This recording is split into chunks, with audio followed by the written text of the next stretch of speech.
राम राम सारे बहन और भाईयन। तो फाइनली अब आज वीडियो को एग्ज़ाम हो, तो सुबह सुबह मैं और मेरा भाई निकले थे बाइक पे एग्ज़ाम सेंटर पे जाने के लिए। और देख लो, मेरे भाई को अब याद आया है कि आगे पुलिस चेक पोस्ट है तो हेलमेट लगा लेता हूँ। गलत बात, घर से निकलते ही लगाना चाहिए। फिर फाइनली आज एग्ज़ाम हो जाएगा तो मेरे को था सिलेक्शन तो अपना पक्का ही है। तो मैं ऐसे सपने से जा रही थी भी ऐसे ही महल डालूंगी अपने हक की कमाई से। फिर मैंने सोचा कि नहीं, इतने पवित्र विचार नहीं रखने चाहिए, कहीं पे भगवान जी ने सुन लिया और कहीं पे एग्ज़ाम मुश्किल ना आ जाए। भाई सुबह सुबह ये देखो, कीड़ी नगरे में तक कीड़ा मकोड़ा कौन निकलता होला। जितना अपने राजस्थान में एग्जाम हुआ है, जब पेपर देने टाबर सड़कों पर निकल जाए तो आंख कीड़ी नगरे के बीच में आपा भी एक जिंगूर है जिसका पेपर देने जान लग रहा। और देख लो गाइस, पेपर देने जाने खातर मैं के मुश्किल उठाई। ये देखो, गुफाओं और कंदराओं में से निकल कर आगे नदी नालों को भी पार करूंगी मैं। आपको इसी वीडियो में दिखाएंगे नदी नालों को पार करके, गुफाओं कंदराओं को पार करके, बड़े ही मुश्किलों से और बड़े ही प्रयत्न करने के बाद में हम पहुंचे थे हमारे एग्जाम सेंटर पे। गहरी गुफा के बाद में भी हमने हार नहीं मानी, तो महाराणा प्रताप ने हमारा यहाँ पर स्वागत किया और फिर फाइनली हम पहुंच गए हमारे एग्ज़ाम सेंटर पे। एग्ज़ाम सेंटर पे पहुंचने के बाद में मैंने अपना स्थान ग्रहण किया। तो भाई यहाँ पे टूना किया हुआ था। ये एक साइड में नमक की ढेरी लगाई हुई थी और दूसरी साइड में चनों की ढेरी लगाई हुई थी। फिर मेरी सिक्योरिटी के लिए यहाँ पर पुलिस वाले अंकल भी आए थे और मुझे देखने के लिए यहाँ पर इतनी भीड़ जमा हो रखी थी।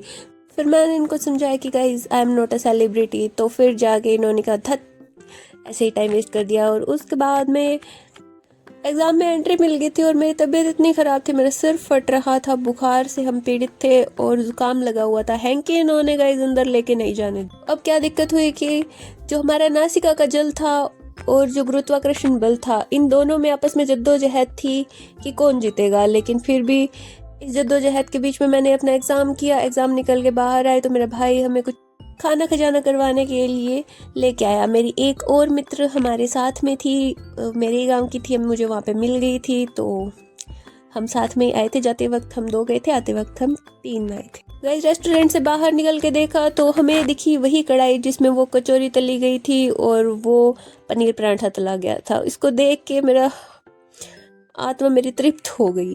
तो उसके बाद में नदी नालों को वापस पार करते हुए हम चल पड़े अपने गांव की तरफ। और जिस प्रकार का मेरा पेपर हुआ था, मैंने रास्ते में गई जब ये रेडियाँ देखी तो मुझे मेरा भविष्य दिखाई देने लगा कि हो सकता है मुझे ये बिजनेस करना पड़े। और मेरे गांव में अफवाह फैल चुकी थी कि मेरा पेपर बहुत अच्छा हुआ है, तो पता नहीं ये किसकी सुलग रही थी।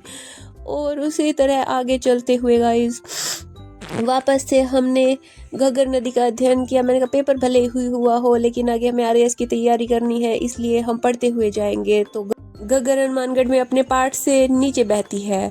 तो ये सब अध्ययन करते हुए हम आगे की ओर बढ़े। हमें एक खबर मिली कि ग्राम विकास अधिकारी भी एक अधिकारी होता है, इसलिए उसको ये गाड़ी दी जाएगी। ये जो गाड़ी आपको दिख रही थी, हाँ वही। और अगर आप ये ट्रैक्टर लेना चाहते हैं तो आप ये भी ले सकते हैं। तो भाइयों, जैसे ही रिजल्ट आएगा मेरी तरफ से आपको ये गाड़ियाँ और ये ट्रैक्टर गिफ्ट किए जाएंगे। और उसके बाद में अब हम पहुंच चुके थे अपने राजमहल और हमारे विश्राम करने का वक्त हो गया था।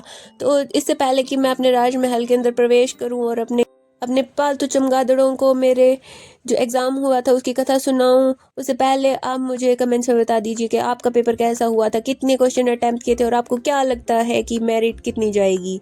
तो गाइस जल्दी से कमेंट करके बता दो। और हाँ, आज हमारे वीडियो का सफ़र यहाँ पे ख़त्म होता है। हम कल से शुरू कर रहे हैं आरएएस की तैयारी, तो बने रहिए हमारे साथ।